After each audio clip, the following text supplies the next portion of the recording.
के अमृत पी के, हम तोहरा प्यार के अमृत पी के जन्म जन्म ला कर जाती। हम तोहरा प्यार के अमृत पी के जन्म जन्म ला कर जाती।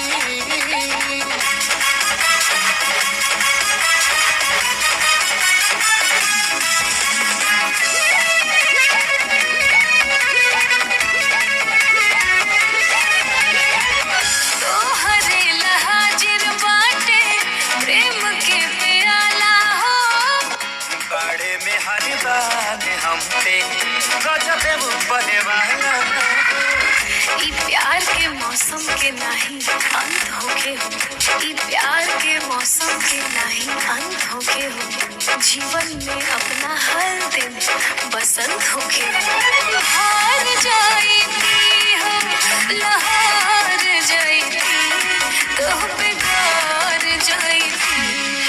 हम तोहरा प्यार के अमृत पी के जन्म जन्म ला कर जाती। हम तोहरा प्यार के अमृत पी के जन्म जन्म ला कर जाती।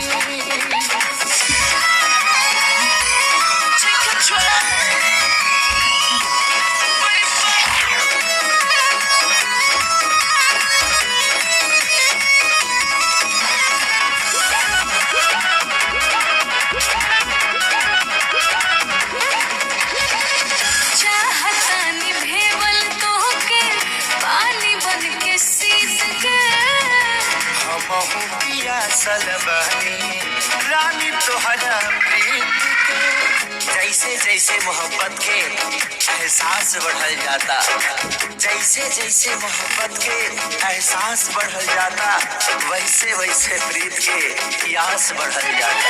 हार जाती हो कुछ हार जाती जो बिछाड़ जाती। हम तोहरा